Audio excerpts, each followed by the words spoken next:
మార్కులు జ్ఞాపక శక్తికి కొలమానం అండి, మేధాశక్తికి కొలమానం కాదండి. ఎట్టి పరిస్థితుల్లో మార్క్స్ అనేవి కేవలం జ్ఞాపక శక్తి. నువ్వు ఎంత చదివినా పరీక్షలు నీకు గుర్తు రాకపోతే చేసేదేం లేదు, నీకు మార్కులు రావు. నేను ఇంటి దగ్గర బాగా కష్టపడి చదివానంటే పేపర్ దిద్దని మాస్టర్ ఏమంటే నాకు అది రాయలేదు కదా ఎక్కడంటాడు. అది రాలేదు, you are not represented in the paper. నీకు బాగా నువ్వు కదా ఐన్స్టీన్ అంత గొప్పవాడివి, you not mentioned the same thing. నువ్వు రాయలేదు కదా, రాస్తేనే మార్కులు ఎలా వేయను? తెలుగులో ఒక మహాకవి ఉండేవాడు, పేరు అనవసరం కానీ ఉదాహరణ చెప్పుకోవాలి. ఆయన భాగవతం అంటే పిచ్చి ఆయనకి. ఇక బొమ్మెరపోతల గురించి మాట్లాడినా రాసిన ఆయన మించిన వాడు లేడు. ఆయన 7-8 సార్లు తెలుగు ఎంఏ పరీక్ష కట్టి విఫలమయ్యాడు. 7-8 సార్లు, ఒక్కసారి పాస్ అవ్వరా. ఎప్పుడు 20 మార్కులు మించి రాలేదు. ఎందుకని? ఖచ్చితంగా తెలుగు ఎంఏ పేపర్లో పోతన గారి భాగవతం మీద ప్రశ్న ఉంటుంది. ఈయన దొరకగానే 3 గంటలు అదే రాసేవాడు. నువ్వు 3 గంటలు రాసినా 6 గంటలు రాసినా వాడు ఇచ్చేది 20 మార్కులే. ఆ 20కి 20 వేసేవాడు పాపం ఆయన, ఆయన ఇంకంతకంటే ఏం వేస్తాడు?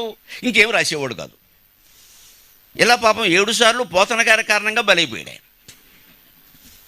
ఆయన పోతన మీద అంత పరిశోధన చేశాడు. ఆయన జీవితమే మరొక పోతన. ఆయన జీవనశైలి కూడా అంత, ఎవరు ఏమి ఇచ్చినా పుచ్చుకునేవాడు కాదు, రాజులను ఆశ్రయించలేదు, ఉన్నదాంతోనే బతికేవాడు. ఆయన జీవితమే పోతన, కవిత్వము పోతన. అంత మహానుభావుడు. కానీ తెలుగు ఎంఏ పాస్ అవ్వాలి. అందువల్ల ఆయనకి లెక్చరర్ ఉద్యోగం రాలి, అది వేరే విషయం. అంచేత పేపర్ మార్కులు ఎప్పుడు జ్ఞాపక శక్తికి కొలమానం. నీకు చదివిన దాంట్లో నీకు ఎంత గుర్తుంది, అక్కడ ఎంత రాశావు అన్నదానికి కొలమానంగా నీ మేధాశక్తికి అవేలా కొలమానం అవుతాయమ్మా. అంటే మన మేధాశక్తి వేరు, మన జ్ఞాపక శక్తి వేరు. జ్ఞాపక శక్తి లేకపోతే బాధపడక్కలే. ఇవాళ ఆర్టిఫిషియల్ ఇంటెలిజెన్స్కి జ్ఞాపక శక్తి ఏమిటి? గాడిద గుడ్డు. చాట్ జీపీటీ నొక్కితే అన్నం అదే, అన్నీ అదే చెప్పే. నిన్న పత్రికల్లో చూశాను, ఒక పెళ్లి కూతురికి ఏదో సంబంధం వస్తే వాట్ అబౌట్ హిమ్ అని చెప్పి ఒక నొక్కింది. 1 గంటలో మొత్తం సమాచారం వచ్చేసి వీడికి 3 పెళ్ళిళ్ళు అయినా, 2 వేరే వాళ్ళు ఉన్నారు, ఆ పైన నీ ఇష్టం.